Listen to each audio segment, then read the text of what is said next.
to the All Things ITSM Global podcast, coming to you from Knowledge15 in Las Vegas. And I'm here with Ken Gonzalez. Pleasure, Kirsty. And Carlos Casanova. Kirsty. And our guest right now is Robert Fedoruk. Pleasure to be here. And it's a pleasure to have you here.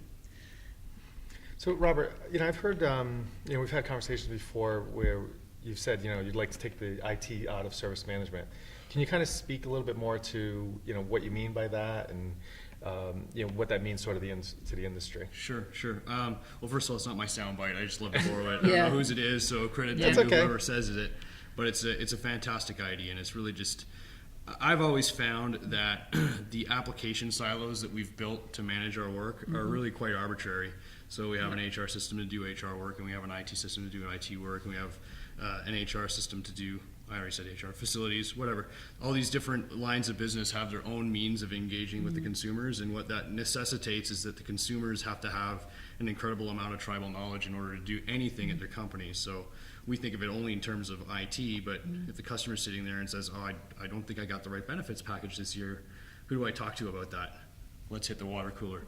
So, So when I talk about taking the IT out of service management, this is just, people just have to do stuff at work, whether it's IT stuff or HR stuff, and really let's get everything onto one kind of platform of engagement.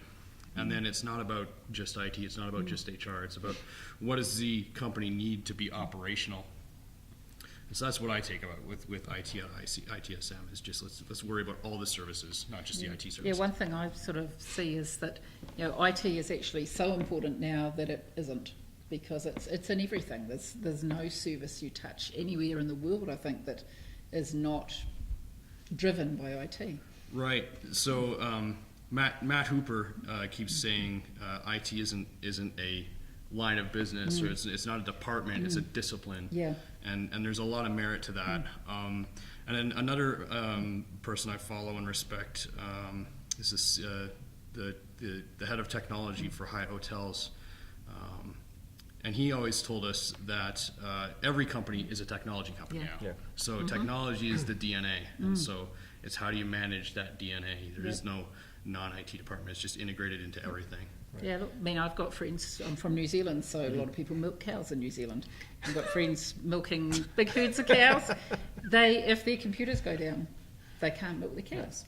It's IT driven. We have that conversation the other day where it's so automated. In a dairy farm now, the cows know when to come in. They're GPS tracked. They come in, they get milk, they leave.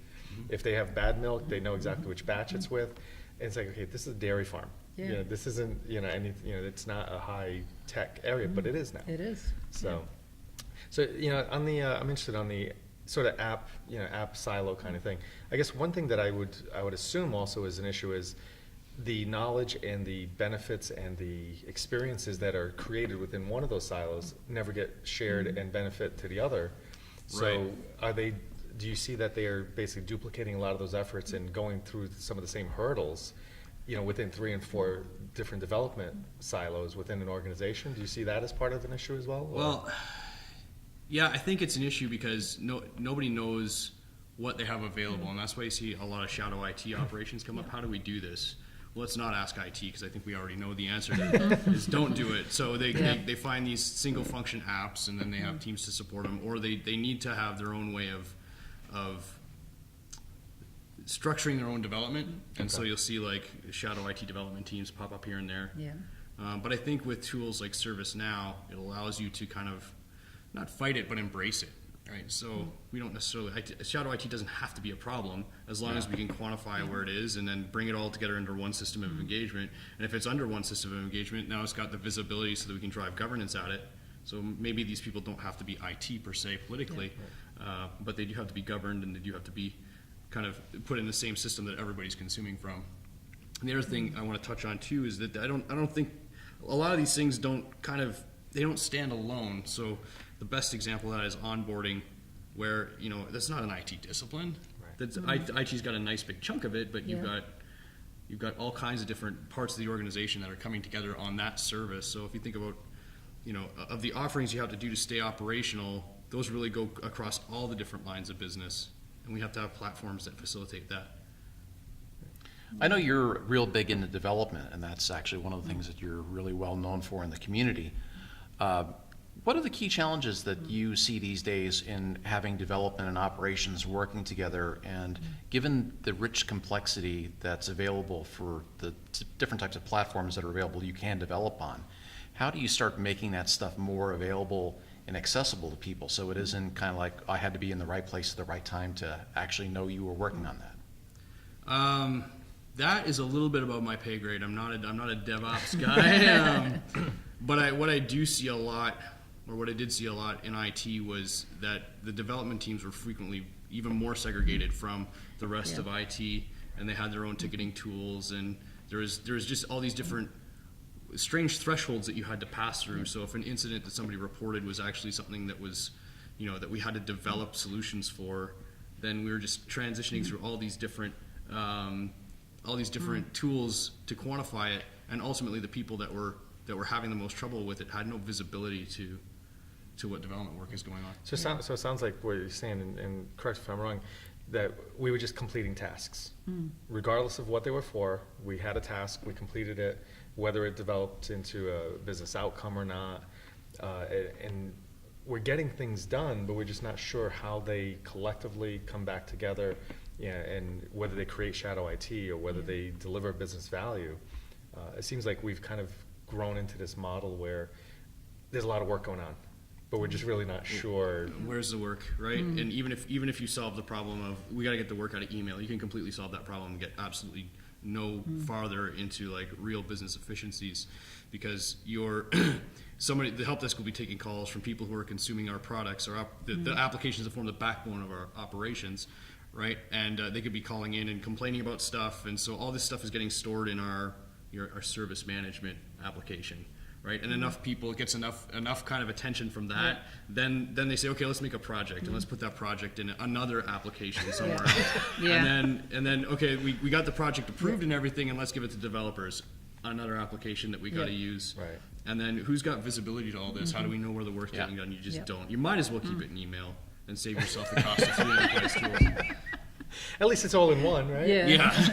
It's funny you say about the email. I had one situation where somebody had forwarded me something, they were just trying to figure out what it was, and I just get tired, and I spent 5-10 minutes just looking through the thread, and there were at least 25 different, back and forths just in that one thread, and that doesn't count for the one-offs.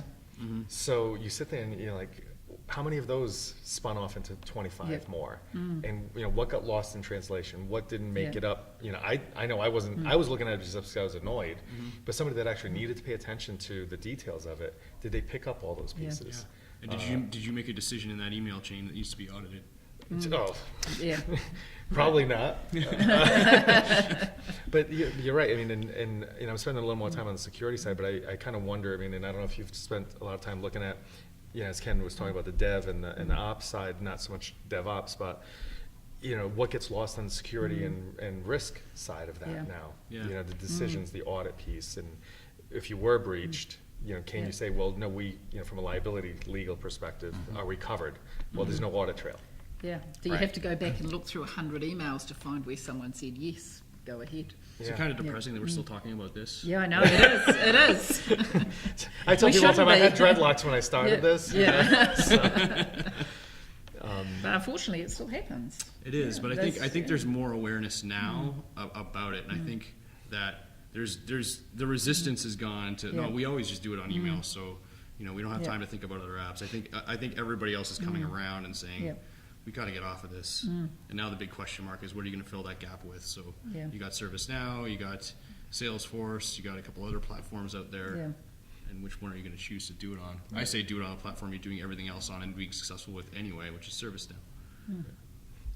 And that's the thing, the platform, I think, figuring out what it is that you're trying to accomplish first. Figure out, okay, why am I doing this? What am I trying to get done? And then the platform, I think, will be more obvious as to, okay, now I know what I need to get done. The platform, you can actually look at the platform and say, will this accomplish my goal? Rather than, I'm going to pick a platform. And I think that's what we've seen before. People pick platforms, and they don't know what they're trying to do with them. So then they blame the platform for a failure. Right. And it's like, well, was it really the platform, or just because you had no idea what you were Yeah. trying to get done? Yeah, That's right. Design is a major discipline that I think is lacking when it comes to these things. Yeah. I mean, you take management, which is its own discipline, but management somehow gets integrated into the Yeah. design phase of these things, and management shouldn't be designing; they should be managing the work. Yeah. You should get Yeah, that's designers right. doing the design. Yeah. Right, right. Well, thank you very much for your time today, thanks, my Robert. It's pleasure. been a great pleasure chatting to you. Thanks. Thank you, Robert. Yeah, it's my pleasure. Great to talk with you.